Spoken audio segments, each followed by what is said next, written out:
We've got the one on. Yeah. Recording.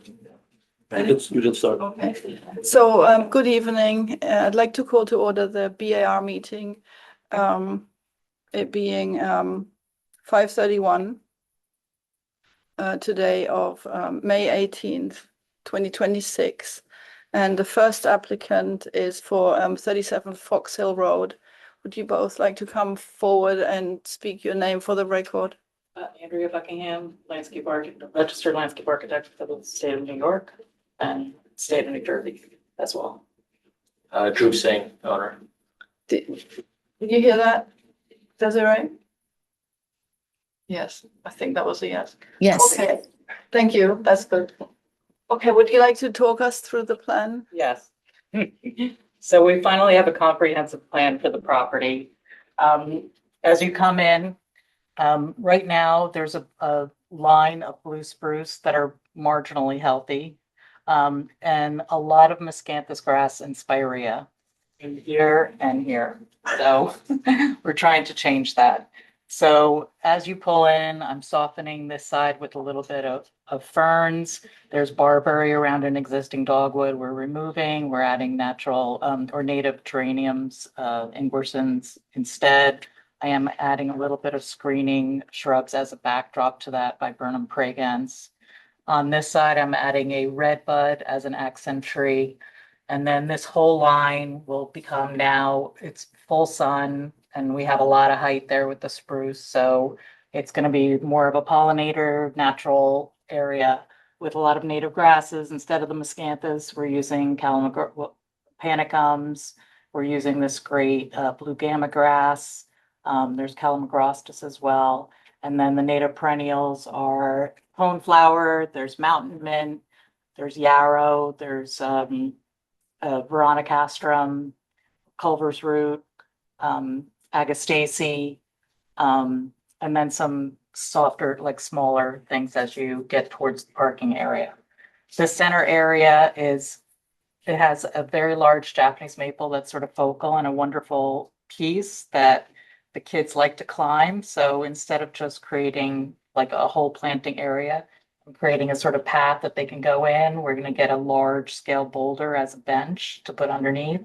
And then on this shady side, we're going to do Carex pennsylvanica, hellebores, aruncus, ferns, some more shady kind of soft green plantings. I am reusing a little bit of the spirea because we have so much of it.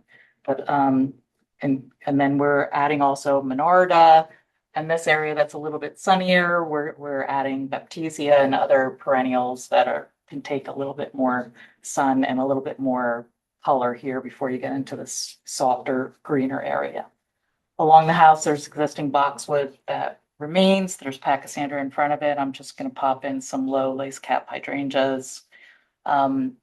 On this side, we're removing a lot of asphalt. There's so much asphalt on this property. So there's a retaining wall existing here. We're going to cut out a new bed on this side. The garage bays only start here. So we're going to add a magnolia tree. I'm sort of trying to frame the house with some taller cryptomerias. So that would end the existing blue spruce on this side, and then we'd have one on this side for a little bit of height.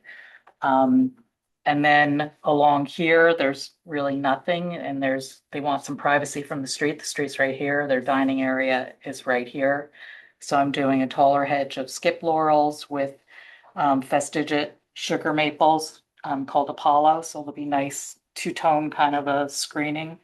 And then we're using the native emerald sentinel junipers. As you get closer, there's a set of concrete steps that go down to their little side door.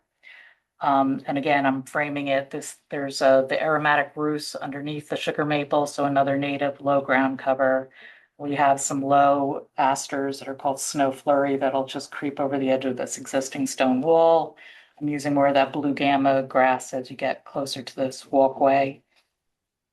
There's two doors here with asphalt in between, so we're cutting out the asphalt. I'm doing bluestone stepping stones to the driveway, a stepper from the kitchen door to the driveway, and we're cutting out the driveway that now extends all the way down and around the corner to the back.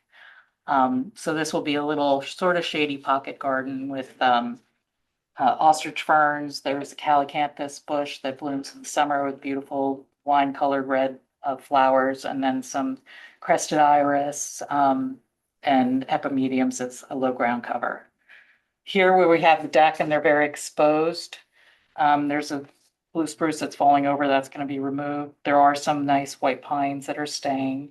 So again, on this side, I'm going to add some more of those emerald sentinel junipers.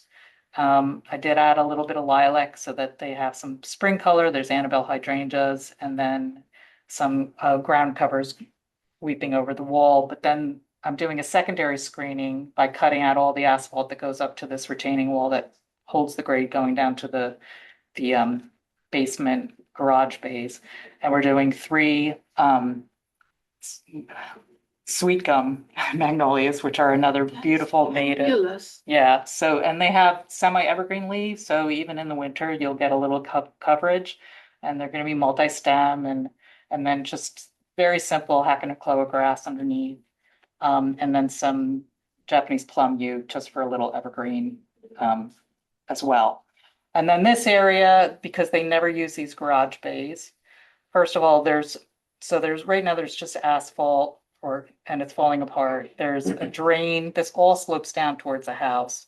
So there was an existing drain that we're going to now do a continuous trench drain along. At the lower level. At the lower level, the there's terrace, right? yeah, and there's a walkout to their basement sort of it's almost like a guest suite.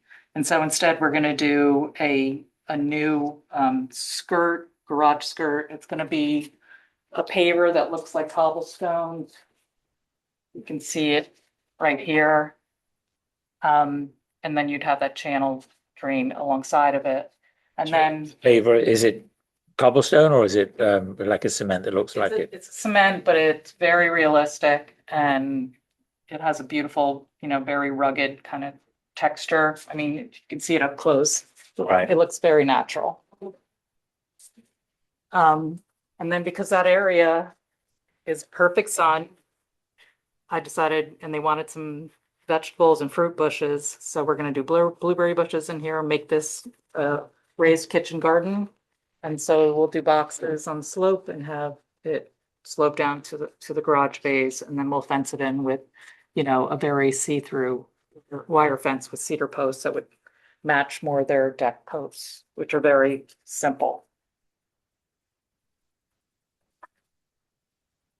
And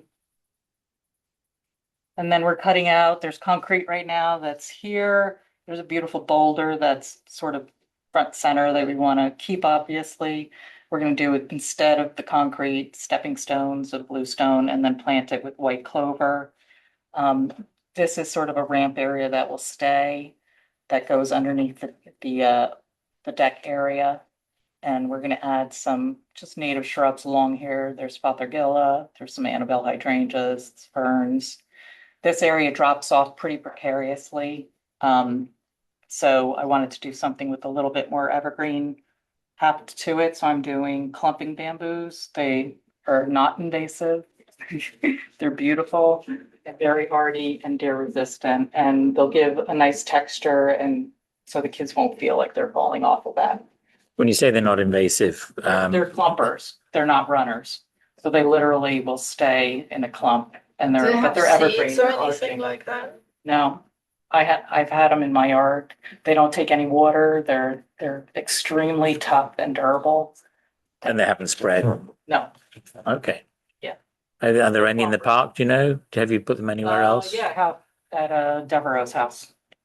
I could show you Oh, there. and which whereabouts, if you can see from the road? Well, they're on the flip side of the fence if you're coming around the backyard, where the oriental spruces are, and then the wildfire nissas. They're sort of on the flip side of that. But you probably can get a little glimpse. This area right now is like a concrete slab that's breaking apart over an old stone retaining wall. So we're going to take out that slab and instead do stepping stones. And again, make it more naturalistic. There'll be ferns. I'm doing a hedge of Ilex calibra, strong box instead of boxwood. And autumn bride, Hoychera, and some of the Appalachian carex as a soft ground cover. Looking at the deck, they really love weeping trees, so I'm adding one weeping Hagen cherry, but I'm adding native roost underneath it as a ground cover. And then this area coming up, we don't know what this is eventually going to be, but right now it's sort of a great flat play area for the kids. They have their block shed that they're going to eventually renovate. So you just want to do a little screening because people definitely can see, especially during the winter, from the street into their yard. So I am using some Native American hollies and some white spruce, which are also native, Itea, which is native, and then Parviflora pescalis. So Okay. yeah. On this side, I'm continuing with there's white pines. I am adding some viburnums and witch hazels in here for sort of secondary screening because the white pines always tend to thin out. And then in the open spot, I'm adding more of those emerald sentinel junipers. And then this is a slope area that will have a lot of Amsonia. There's creeping raspberry. There's more roosts in the corner. There's this great plant called Villa. It's a native. And then I have some hydrangeas for a little more summer color. That's it. I saw on the plan you said miscanthus transplanted. Well, again, I have like 1 million miscanthus. Some of them I'm going to transplant, but I'm not all of them. I mean, it'd be great if because they're a terribly invasive thing. And we've had to spend thousands more dollars at the racetrack because the miscanthus has spread to the racetrack. It's Chinese silvergrass. Right. And so it's cost us thousands, and we're not pointing fingers, but you're the nearest one. Well, it wasn't his fault. No. Whoever owned that got a deal on miscanthus and spirea. So I was wondering, it'd be fantastic. I mean, this whole thing is just wonderful, and It's amazing. and Ashley's Even taking if I took out notes the miscanthus, it for would be a missed. garden club visit in the future. But would you be able to take it all out and replace it? Yes, That would be fantastic I because only it's. used a couple clumps and I could get. Because this would be, such I think, like for the garden club, this is what you can do, and it'll look fantastic, and it'd be great for us to be able to, 100% approve of it, as opposed to like, well, it's great, but the miscanthus. So yeah, that'd be fantastic to completely get rid of that miscanthus. Can I say something? This is unbelievable. It's so fabulous. What you're doing for the environment is so incredible because almost every plant that you're planting is food for someone. So if it's food for a little native caterpillar, that's then bird food. So you're helping the bird population. And all these native bees, I'm going to tell you, you can spend every Saturday morning looking at that mountain and just be in bee heaven. You've got these tiny little non-stinging native bees of different colors coming to that. It's just my happiest spot is in front of that, seriously. So it's so good. You've got it at least in 2 places, Yeah, right? no, I love it. It's so nice. You can make tea with it. You can pick the leaves. You can chew the leaves. You can put them in salads. And there's so many really great things. And the variety is super important. Yeah. And I think it's just fantastic. And that you taking out all this asphalt, that is just fantastic. That is just my favorite thing to hear. So that's my comment. Yeah, great job. Thank I'm you. not a total fan of that bamboo, but I think it's just so good in so many other ways. It'd be fascinating to see it, to see whether it, where's it from? It's Asian, right? Yeah, probably. Right. The variety is Rufa that I usually use. Right. But Yeah, it no. makes a beautiful sound too. Rustles in the wind. And then you've got these, so the junipers are native, right? They're the ones that it's not a cultivar, so they have the blueberries on them, right? The grow low I one. get a lot of it's very difficult to get like the viburnum dentatum and the ones that are, that turn lavender in the woods that you see all the time. So I did use Pragens and I did use Opulus compactum. So they're not 100% native, the viburnums, but That's only because of availability. It's Yeah. just a hard thing, you know. And the junipers, are they the ones? They're the ones that you see in Very- fields. they're the- Yes. So the junipers, Mhm. you're gonna be so happy about them. Make because gin out of it. They have, yes, but you can go walk along and crush one and it just smells fantastic. And you've got these blueberries in the frost. It just looks amazing. And then you can get a whole swarm of cedar waxwings eating them all. Almost nobody ever gets to see those rare birds. But when you have a juniper, they'll come, yeah, on the migration because they're really rich in these fats and proteins, the juniper berries. So it's super good. Excellent. Ready to make a motion? Sure. My comment is it looks beautiful. I know nothing about plants, so. We do now. I know more than I did when I got here, that's right. So if everyone has time to comment, and there were no negative comments from the neighbors, I'm sure. Correct. Then I'd like to make a motion to approve the plans as, sorry, I can't see that far. Can you just read the date I for think me? it's L1 and L2. Before- Oh, the date. The sheet, First. okay. From May 1st, 2026, sheet L1 and sheet L2. Do I have a second? Second. Third. Aye. Thank you so much. Thank you. Thank you. Really Great. impressive. So yeah, the Sweet Bay magnolias, we planted some on the dry on you probably don't see them because you turn off by St. Mary's. If you come the normal way, just on the right of the curve, and they're about to pop in blossom. So yeah, no, they smell nice as well.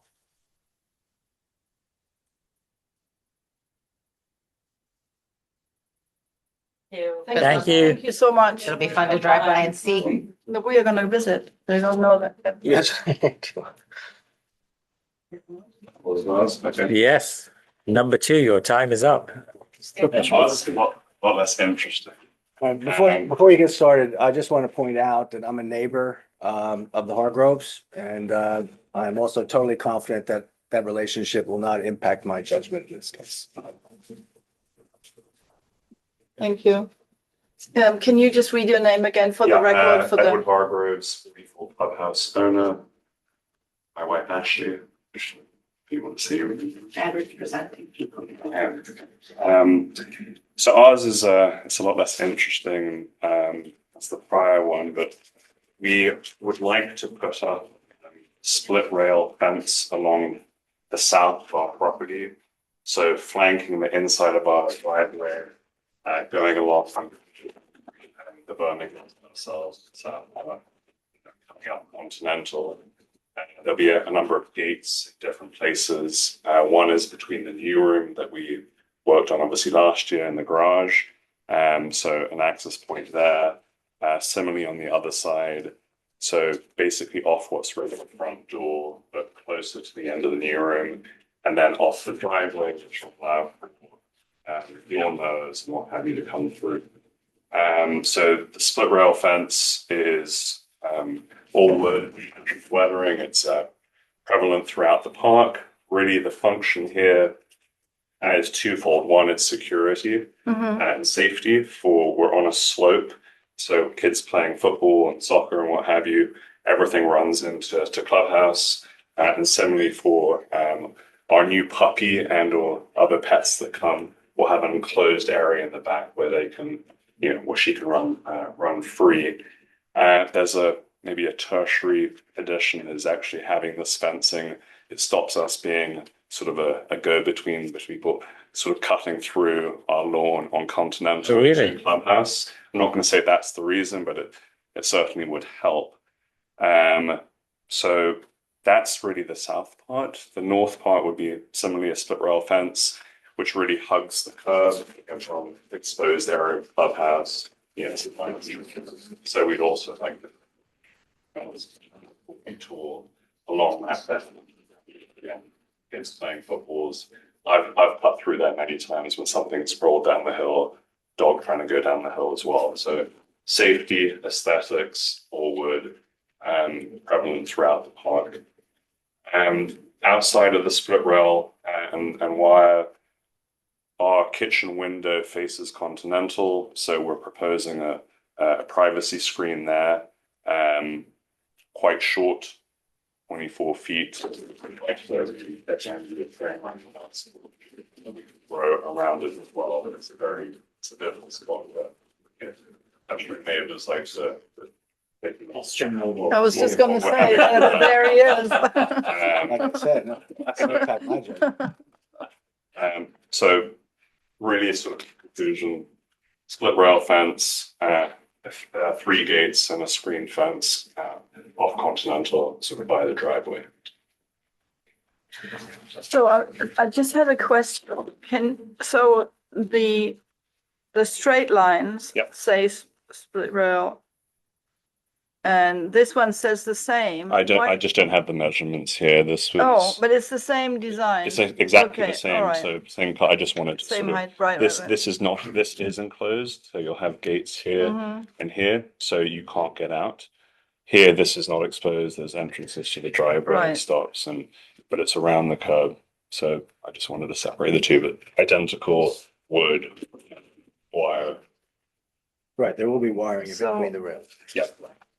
So this, we're not having any of this. We're just talking about the gate, right?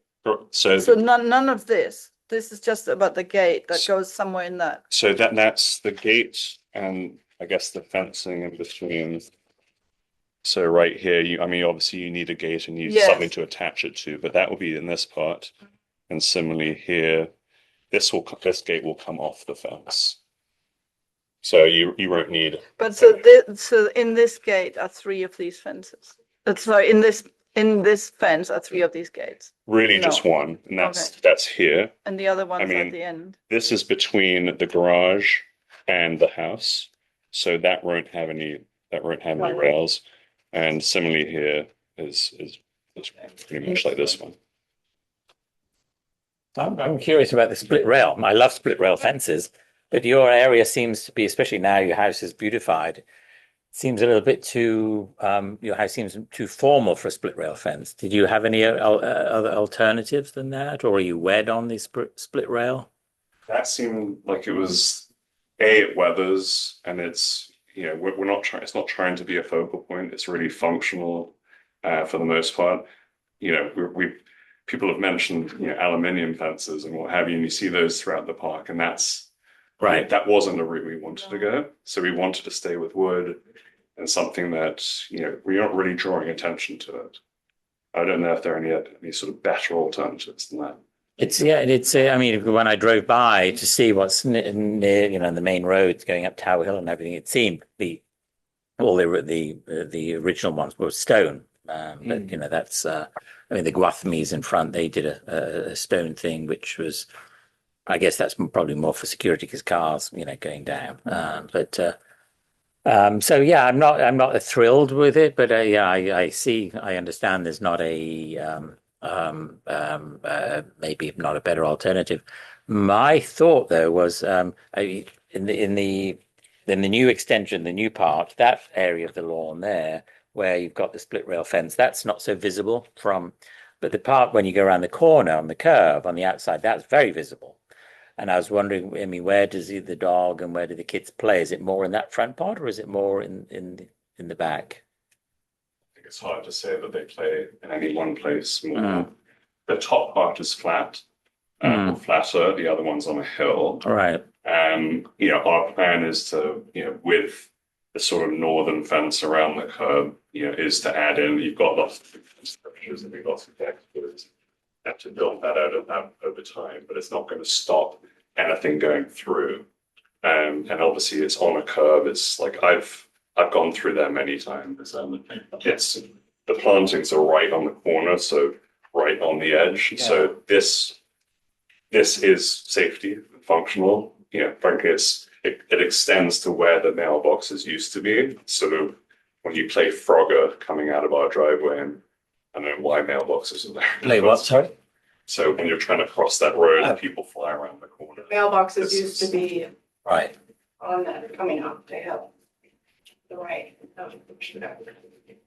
So I guess, yeah, if you have a more robust planting plan that, this split rail fence disappears behind plantings and you have the double security, you have the visual hiding of it, but then also you have the wire and everything. So, it stops balls and dogs. Yeah, so which side of you mainly got Forsythia along that northern border? So you can be outside the Forsythia between that and the road or inside? Inside the forsythia, in Okay. the backyard. Yeah, and I would say the priority is certainly the back where the new addition is. That's the priority area to get fenced in for safety and being kind of solving Right. safety, letting the kids run around. And then the northern side around that bend, it is a little bit tricky. We also have rhododendrons that are Yeah. Exactly, that's what I was and then wondering, keeping yeah. the proximity to the curb. We have to be creative about it, but as Ed was saying, we do that is the only flat area of the lawn out there. So if there's a way to protect that with it also, cosmetically working, that would be the ideal scenario. So I do think it can be a combination of the fence with some plantings, but I guess where it kind of connects and stops is. I should know, but where is the nearest garden or property that has the split rail fencing in the park? To remind me what it looks like. They put it up at the golf club, I know. Well, it's so within the park, you can probably drive, so on Westlake heading towards the back gate, what's on the south, that lawn. What's Are the blue stables? No, I could send you some pictures and figure I don't know the exact addresses, but split rail fence is not. This is not new. Right. You see it everywhere. And the aluminum wasn't. No, the aluminum it was just, I'm not in favor of picket fences. No. But I was almost thinking, well, it's so pretty, your house is so pretty, and it's, there's so many houses there, and I think that that may be more appropriate. But The aluminum. no, the picket fence, the cute little, Stephanie's staring. I kind of like the fact that it's rolling though, that the split rail, it is, I agree, and that was our initial, or kind of Edward's point, initially saying it is a little bit more formal, the house, but we're not gonna be gating the driveway and doing the whole Right. iron fence. So if we're not going down that road, this seems to be the next best option if we're not doing the aluminum either. Well, it does seem that it's just I think we're in agreement. It's not 100%. It's not ideal, but it's the best. It's the best option, I think. So, and with some vegetation around it, if you can entice those rhododendrons to spread a little bit. The other question I had, there was the flat area. There's added parking or something. Was that you changing That the was- driveway or No, that's already there? it hasn't been done yet. That's obviously that was approved and that's part of the plan. And so this would also shield some of the parking in the future too, from neighbors and on the corner. It's rough neighbors. Yeah. Well, it's a tricky lot. I mean, that we need kind of solving for the turnaround of cars and. Right. the proper entrance. Right. Christina, do you have? Yeah, I have no issue with the design. I think it looks, if you're gonna fence it in, you've got to do something, and that seems the least, I don't want to use the word offensive, but I can't think of another one, so. It's understated. Yeah, it's yeah, still- The most understated way. The lattice, though, where is that going? It's kind of a Along short, Continental. yeah, it's the Yeah, I thing. see where, but I'm trying to envision where that is. Is that the privacy screen with the kitchen? Yeah, Okay. So right now. That's for the- there's a okay, number of okay. trees that would kind of be weaved in the trees. It's not far from the post boxes, right? It's across the street, Opposite. right? Directly. Yeah. That's to keep the pesky neighbors away. Yeah, it's right opposite the mailboxes. So, Yeah, I think it looks good. And I think it solves your problem. Well, that's what it is. It has to be stated very clearly. You have a problem about the slope and safety. That's why I think we'll probably agree to it. Mhm. But generally, Pierre Lorillard, Bruce Price, they did not want fences. It was very open, and one property sort of merges into the terrible neighbors and Mhm. then to the others neighbors. I'm getting tarred and feathered. You are. I just, I haven't said a word. I was being very good. Yeah, I Being agree. very good. See through the mesh. Yeah, We want to keep it open. We don't want to, you know, that's. No, I Yeah. I still see the. I yeah, think- no, it's right on I think that it's corner. a- Yeah, I it's think it's a solution to a a problem. problem Yeah, that is, yeah. you know, it is understated. Yeah, I can I- vouch I for the would children possi- playing there. The balls are running down they're spending all their time going down the slope, catching things. It's just, it's not really good. And they, if you don't know the history, I'm not going to tell you, but there was a history of a problem there in the past. Mm. Yeah. That so this would be the owners probably would have wished they'd done that. I would say perhaps just about this lattice, there are two really good plants for hummingbirds that grow up really quickly and could cover that. One is called Campsis radicans, and it's a trumpet vine. It's really fabulous. It's got these big red trumpet flowers. That's native. And the other one is, I cannot pronounce this, but I'm saying it anyway. I'll call it Lonicera sempervirens, but it could be something. Did you get that? It's a native honeysuckle. So that's really beautiful, also for the hummingbirds. They often call that trumpet honeysuckle as well. Yeah. So if you just go and say you want trumpet, Yeah. you'll Native get. trumpet. And then, so that honeysuckle is fantastic because not only do you get hummingbirds swarming it all day long, but you have berries at the end for the birds. So it's got everything. It's beautifully scented too. Mhm. That honeysuckle is great. Not that. That was Not not. not that one. I'm sorry. I thought they all had a good. I thought they all had a nice one. So, Pick the berries and throw them at the neighbors. You want our neighbors. I'm gonna get a great couple of them over to your house. I mean, as we know, there were no other comments from any neighbors. So Right. are we ready to? And vote? 4 feet is 4 feet. legit Yeah, and 4 feet front and side and 4 feet front, 6 feet side and rear. So it fits. Okay. Good. Yeah, as a soccer mom, I can confirm those soccer balls would go high. But yes. So I'd like to make a motion to approve the plans as presented for 44 Clubhouse Road. Sorry, can someone see the date? May 8th. Oh, here on May, May 8th. thank you, May 8th, 2026. Do I have a second? second. All in favor? Aye. Guy. All in favor? Great, thank you. Excellent. Thank you. So Rebel is on ideas, so trumpet, honeysuckle, so I couldn't write the last one. But I'll get those two. you'll get those. Yeah, Lucy will know. Just hold the note up right outside the kitchen window. Juniper and John. And then more of that rhododendron. Yeah.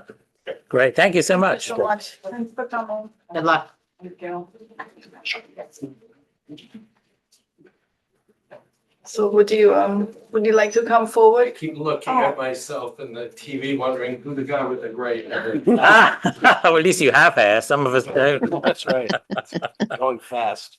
But if I said, No, Yeah. of course not. Please Just do. stay for. hello, everyone, John, how are you? Conrad Roncati.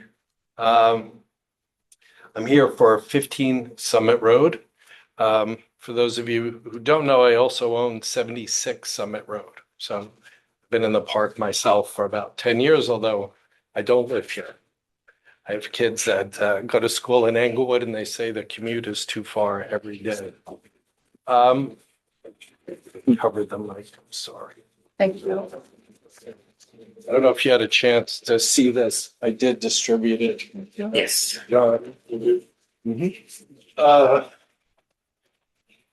First and foremost, this project has had unfortunately a time delay in progress. There was a lot of work done for a couple of years, very intense kind of renovation work inside. We did the roof over in slate, fixed 13 chimneys. I owned this house at one point. I sold it to my client, who's now the owner. Everything about the house, inside and out, is being done very correctly and very period. For example, we are in the middle of replastering the inside of the house. So 3-coat plaster, no sheetrock, Oh, wow. lath, Fabulous. scratch coat. I did that once. Yeah. It's terrific to watch. It's heavenly, isn't it? Despite my gray hair, plaster was not a thing even when I was born. Find workers to do that. Yeah, so we have a great crew, but it's painstakingly slow. After 3 years of looking, I finally found original components for the weather vane that was on the house.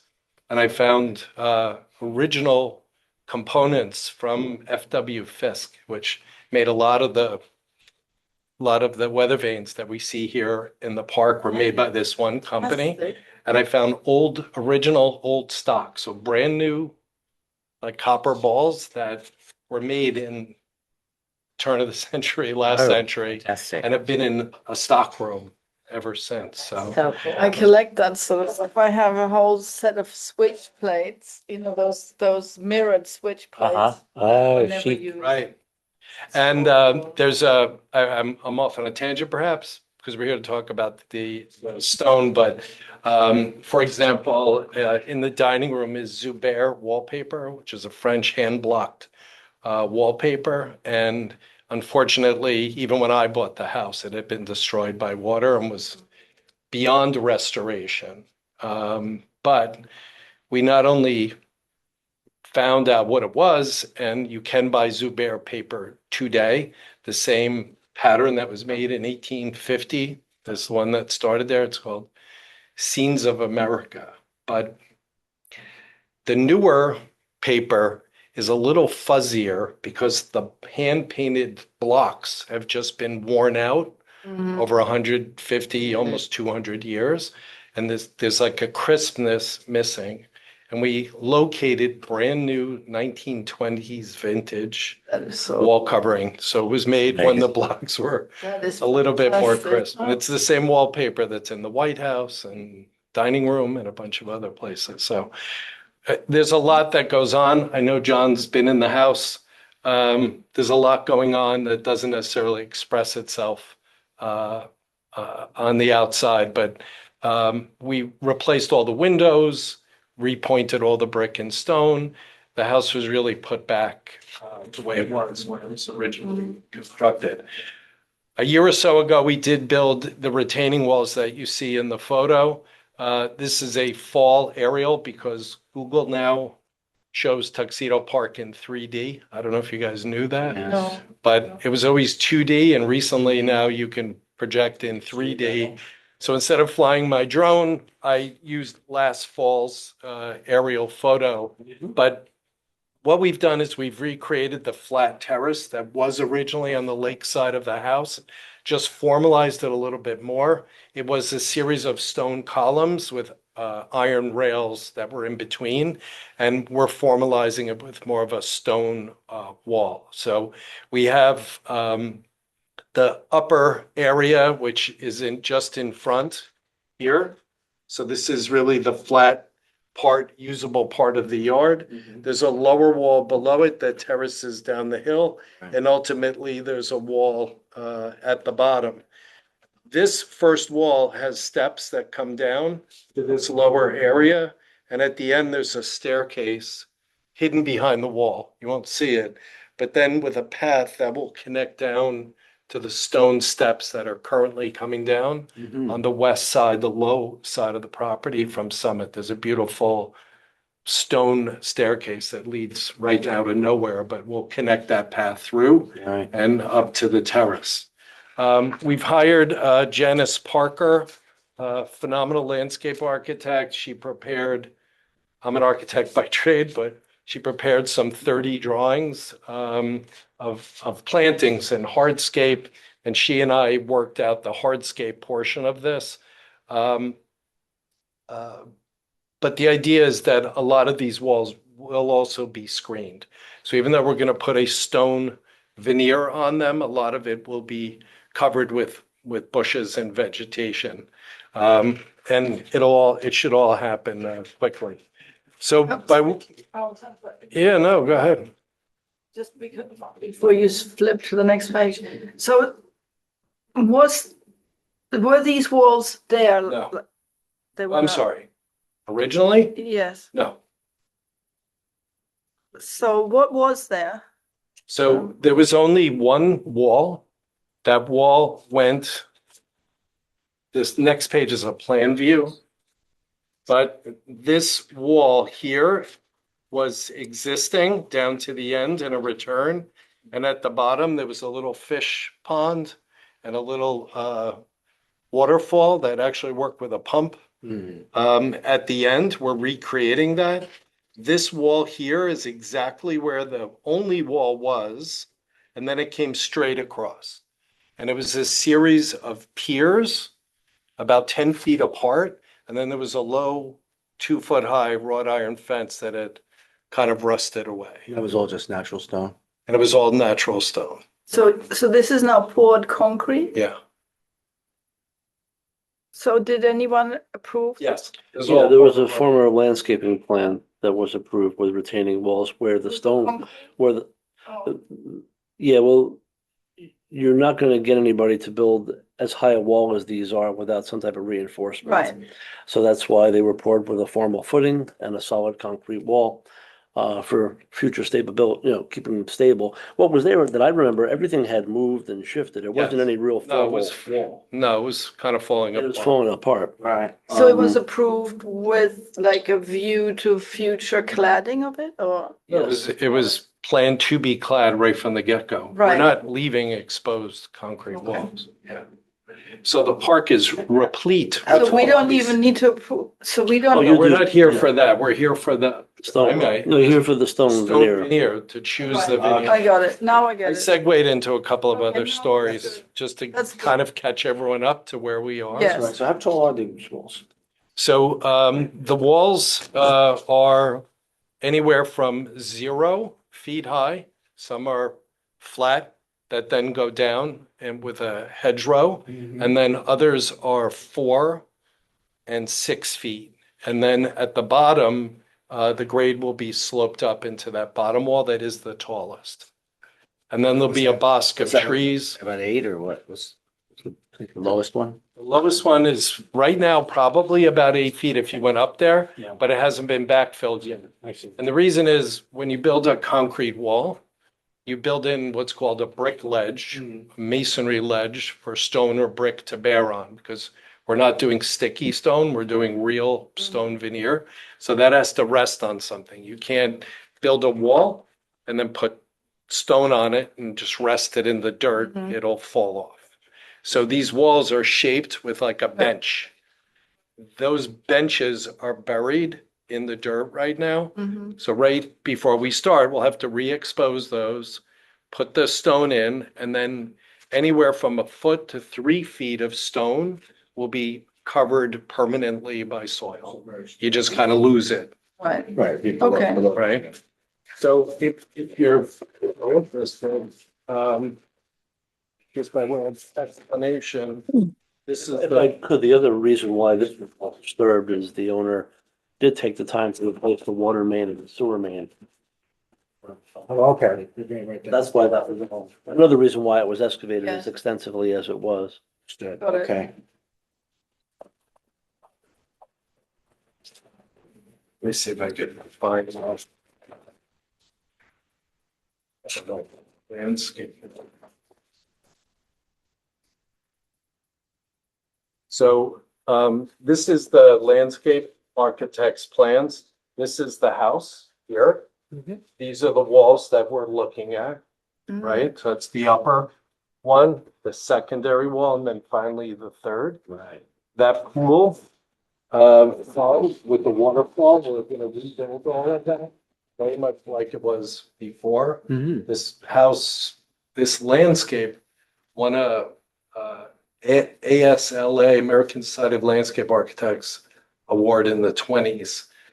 We think when this addition was built on the side of the house, we found some historic photos.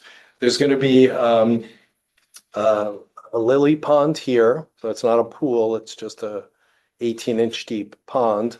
This will be a flat space for sitting out or entertaining. Couple of steps down, then those steps at the end, and that connects down to that path. And there's a pathway system that runs all the way around the property. It's really just stone step section, dirt. Then These the original steps that were there, or you there recreating? were steps there, but they were all destroyed. But right now we're just doing the walls. I'm right? explaining kind of the background. Yeah, yeah. because Yeah, The that's stone, double checking. the stone is, it's a very visible part of the project, but it's not, I just want to explain that Yeah. there's a lot of natural landscaping going in Yeah. that is along the edge and down below on the lower portion. So it's kind of screened and filtered a little bit. So on the third page of this document, I don't know how many of you may have had a chance to go out and look at the mock-ups we did. I didn't Okay. see them all. So I picked a few stone choices, four actually. The middle picture is a up-close shot of the house itself. So you can see the color that's in the stone, and it's quite variegated. There's like a granite, tuxedo kind of granite piece. There are some light grays, some oranges, some tans, creamy color, some whitish gray color, and then some dark iron. There's a lot of color in this. I found several stones. Came from Bucks County, Pennsylvania, and it had a lot of that creamy tan color in it. I liked it. I thought it looked okay, but I thought the color in it was a little yellow, a little mustardy, and it picked up some of the colors, but it seemed a little bit too across the board on a larger plane. B is a stone that comes from New Jersey, from a quarry about 10 miles away. This was a great palette of stone color, but it seemed a little monochromatic and a lot of gray. I also tried just straight granite from the Tuxedo Quarry that Christian Matthews has, but it's really this color. And it's a beautiful stone, but it doesn't quite fit here at all. In terms of color and texture, what was put on the house did not come from a quarry. It was like dug out of the ground. So we can't replicate it. I don't want to replicate it. I'm not looking to replicate it. I want to complement it, and I don't want to contrast it. So we're never going to find this stone. So I'm not going to try. It'd be just so much of that jazziness. It Might be too I much. think And I don't want to contrast it like with, all dark gray black stone or something that looks different. So I found two other blends. These come out of a quarry in Connecticut, and this is all very thick. It's not glued on. This is real, quarried stone. Don't look at the shapes, please, and see. It was the only photographic example I could get. I was looking at the shapes, so Yeah. I'm glad you said that. I looked, so just try to look at the colors, which I thought was much better than the two samples I actually tried on the left side of this page. And I actually think the colors in D are better. I think it's close. 1 second. I just Yeah, yeah. get some fun. I agree though. No problem. And then we could come back when you return, but the last page, I repeated that photo of the up close. And then I also added in the left side of the house as with your back to the lake that shows the brick, because there's a lot of red brick in the house. And I really do think that sample D from this page I just kind of repeated it here in a collage of stone from the house in two places, now introducing the red brick. And I think this complement of stone is going to work out perfectly. And the word veneer, how thick is it? 4 to 6 inches. And it would vary in, Yeah. in depth. So it'll look a lot like the house. Okay. And the pattern is not the, Right. rectilinear pattern. It'll complement the house. So I think it's the perfect stone because it doesn't contrast and it doesn't try to match, and it just kind of blends. Will it be as tight as that, or will it be more grout? I think it'll be a little bit more grout. And remember, this is a sample from the yard. Yeah, I think with the more grout, so it's a little bit more consistent in that way, it would look great. And the other thing is, not to beat this up, but this Bucks County, PA stone is beautiful. And it's, came out of a 120-year-old farm estate that somebody took down, and one of my stone guys bought 100 tons of it. I can't get the capstones to match. Right. So it was something I was thinking about. You see in the park, frequently a wall will go up and then there'll be small stones put across the top. But more often you see a more dressed stone, a nice thick 4 to 5 inch stone. Some have like pillow tops, but if you drive out, like heading out to the main gate, you come up off the lake, you see walls on both sides, and then across that meadow to the left, to the north, you see that low wall with like those nice capstones. So if I'm buying from a quarry, not taking from something that was built 100 years ago, I can now get capstones that we can dress and will really, finish off that wall. And again, back to the beginning, this is something that's going to happen quickly. So I would have ordered it already, but John said, don't order it yet. You got to come see the ARB. I think, the version D seems to be the bit with the I think grouting. the color palette on that is quite Yeah. nice and matches the house very nicely as well. And this will be the same stone that'll also be on the little gatehouse that we're building, which we have approval for. And I say gatehouse in a descriptor, affectionate way. It's not really a gatehouse with a guard. It's a little outbuilding with a classic small kind of gatehouse. No windows, just a solid wood door. But it's where we're putting the generator. So instead of having the backup generator outside, we're going to have it in a, can't say soundproof, but a well-insulated, sound attenuated, ventilated room so that it's not where you see it and it's not where our neighbors will hear it. So this stone will also be there and carry up the fake chimney that's on it. And I just got my copper dormer was delivered. This is what I presented here last time. So we just got this copper dormer delivered, and this stone that we're talking about will repeat here also. Very nice. Because there was a little gardener's cottage here. That's this, yes. No, there's back up here, and I'll find Never it. saw that. I found a plan with it showing the grapery and all, and there was a stone gardener's cottage, but we didn't discuss that, right? I don't even remember seeing that on anything historical. I'd love to see I'll that. send it to you. Thank you. Well, the lady that lived in the house is behind you. That lady on the upper left, Anzanella. Yeah. So I What's her didn't. name? Anzanella Oh, McVicker. Antonella. Yeah, That's her.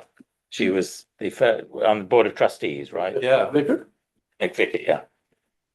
She was on the first, I think she's the first lady in the board of trustees when it became not. Village. And her mother owned the house before that, correct?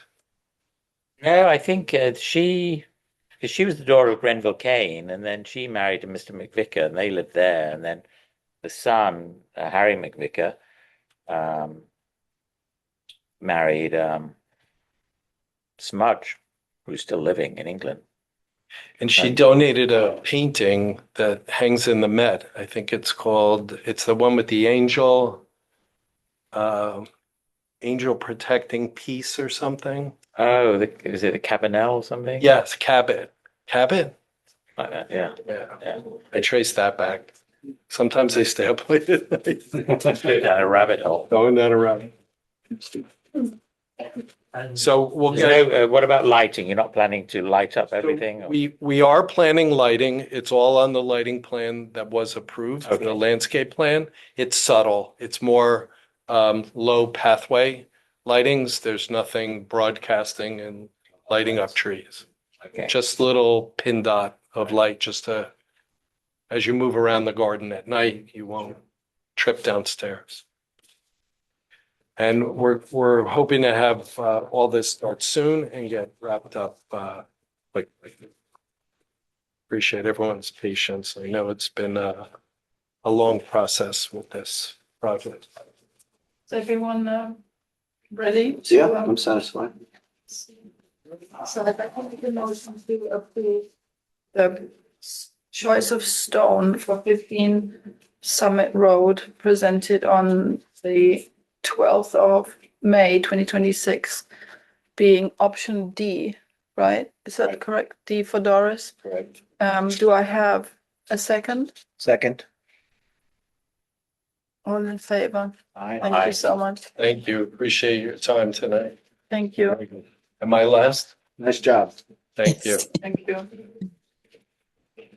I'm gonna take a picture. And this too, I keep forgetting. This says. And her name should have been Antonella when she was born. They sent a telegram. The grandparents said, call her Antonella. The person doing the telegram did a typo and put Anzanella. So she was christened Anzanella, but it should have been Antonella. That's why. But then one of them married a baker. They came to the Historical Society the other day, and one of the young girls, her middle name was Anzanella. So it's carried on. Yeah. There were two daughters, I think. Yeah, well, there were five. Well, she had four sisters. Yeah, and one of them married Mr. Walker, who was the architect who did the addition, Walker and Gillette. So that was Oh my God. that was Anzanella's brother-in-law. Yeah. I did read that. Yes, Yeah. yes. Now I remember that. So it's all in the family. When the house was built, that I haven't been able to figure. I think on the deed it says. Let's see. Here we go.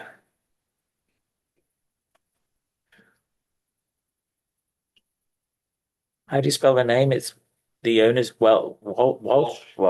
ALSH. Here we go. It was so 1889. It was sold to Townsend Burnett Baldwin. He was the Lorillard business manager, and the house was built according to the deed in 1889. And then Mrs. Wolfe, the Mrs. parents, she 1903 she purchased it, and then the Anzanellas had it, and the Henry Lansing McVicar. Anzanella Kane, she was the first girl born in Tuxedo. There you are. Really? Mm-hmm. And the original landscape architect, Clarence Fowler. Yes, that I know.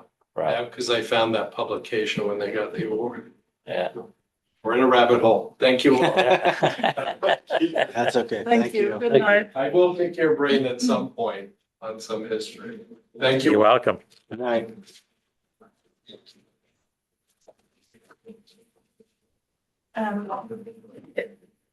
What's the procedure when someone hasn't read the minutes? I'm You sorry. have to get your wrist slapped. You can slap mine So as well, can we, but I didn't. okay, so since, I'm sorry, I just couldn't do it. I had this horrible bronchitis. Anyway, so could we skip the approval of the minutes until next meeting? And so I'd like to, with apology, make a motion to adjourn today's BAR meeting being 6:30. Second. Do I have a second? Thank you. Adjourned. Thank you, Desiree. You're welcome. Thank you.